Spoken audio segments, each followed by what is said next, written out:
I tried to call, would you cry? Please don't cry, you're wasting your... Hey, what's up guys, welcome back to another video. This one's gonna be a quick one just because I'm gonna be showing you guys how to re-enable your aux option in your stock radio. So if you have a stock radio either on the GLI, GTI, or even the Passat, the B6 Passat, the Mark V, GTI, and GLI. So if you have an option in your glove department for an aux input like that, but it's not working, it's really, the main issue is not that it's not working, is that it's just not enabled. It got disabled maybe because you unplugged the battery in your car and it's been off for like that for a while, or just, I don't know, something like that happened, you know. So I've seen a lot of videos that says you need VACCOM, VCDS. You don't need all that. If you have an OBDELEVEN, that's what you can actually use, and it's the easiest way to use it. That way you're not messing with all that stuff. So I have one, and it looks like this. If you haven't seen it, see if it focuses. Give me out the way. OBDELEVEN. It's a very useful tool. Very useful. I got this for $100, but I got the Pro version. I don't know if they still have it, but if they do, I got it off Amazon. This, you can still get the normal version. It's like $60, $70, something like that. I can't exactly remember, but you can get that off Amazon. Just search it up as OBDELEVEN, and it just plugs in right into your OBD port. So let me plug this into the OBD port so I can show you the app, what to do after that. So I got this messed up Galaxy. You are going to need an Android, by the way. First of all, this one right here is not supported by Apple. That one has to be on Android devices, so you need the app from an Android device. I'm using a messed up Galaxy, and that's what it looks like. Let me get out the way. OBDELEVEN, that's the app. Download it, open it, and then once you open that, go into your Bluetooth like I am doing here. Let me see if I can do this with one hand really quick. I'm gonna go into your Bluetooth. Most Androids, you can just drop down the Bluetooth, hold it, and it'll take you right there. Look for OBDELEVEN, open it up, and if it opens it up, it's gonna ask you for a pin. Most of the time it's 4 zeros. So once that's open, let me see, it's hard to do this with one hand. So once that's opened, yeah, my screen is bad, by the way. Find your app, and then click connect. But this is after the fact that you have connected it manually from Bluetooth. It's gonna ask you right there. Come on, focus. OBDELEVEN. Click it, and it's gonna connect.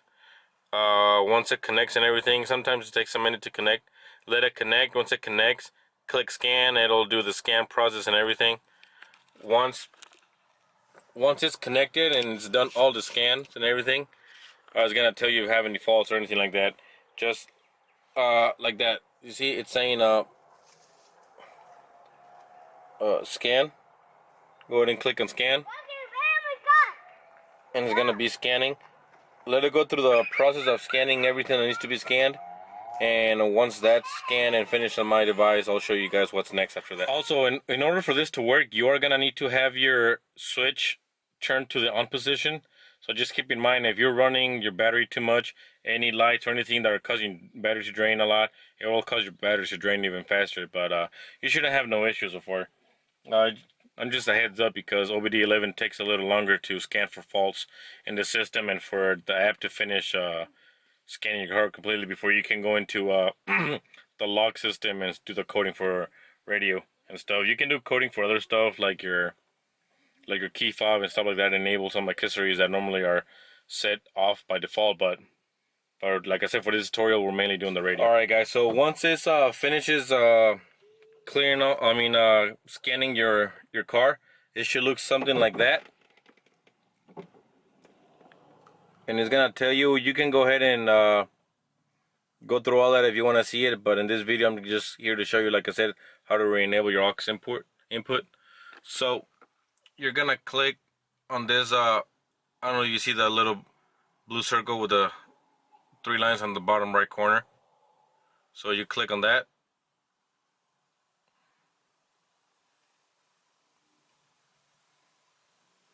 Hold up. Touching the whole screen. Okay, you click on that. And once this pops up, click cancel.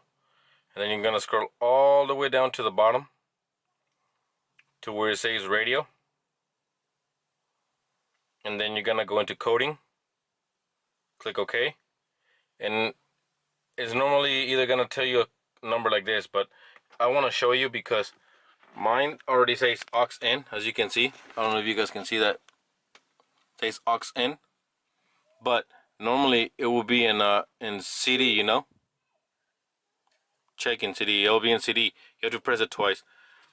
Here I'm gonna show you exactly what happened, what it should look like. So normally this is not the value yours is gonna say. It'll probably say a different. It'll probably have a different number, but it'll have 2 zeros at the end. So this is what it's gonna look like.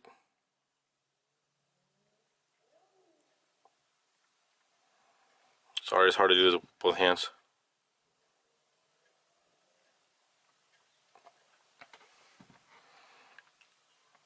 Okay, it would normally have 2 zeros at the end, and that means that your aux is not enabled. So now that I have it, if I press CD again, you see, no more aux cable. Doesn't matter. You have to press it twice.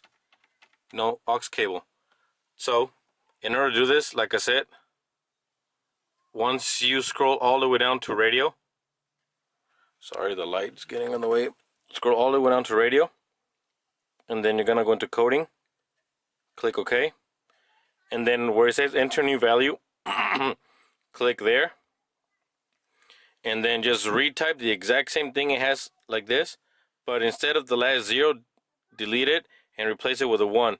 So for mine, it's gonna be 0 0 1 0 4 0 1 instead of 0 0, like that.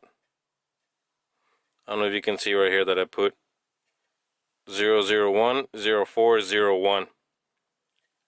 The check mark. Oh.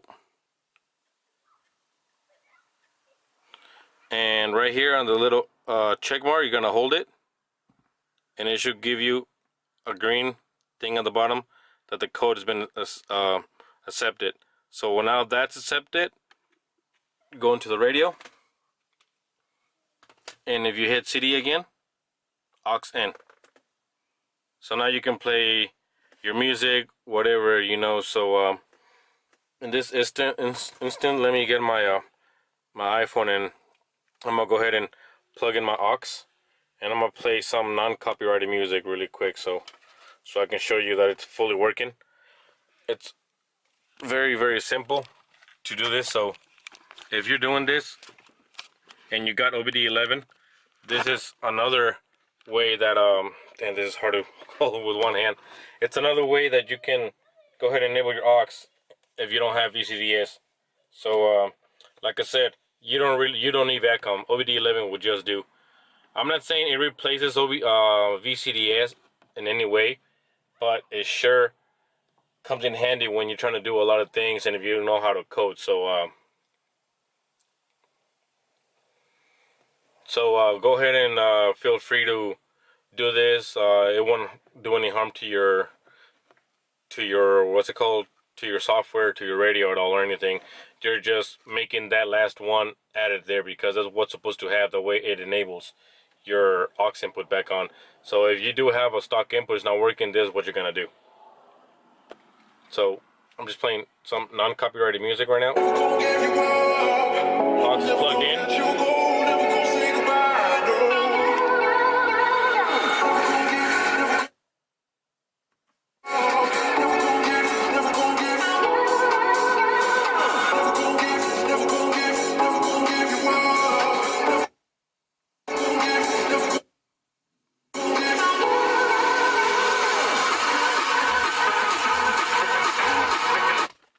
Alright, so that's it. Just wanted to show you guys that it actually works. It's very easy to do.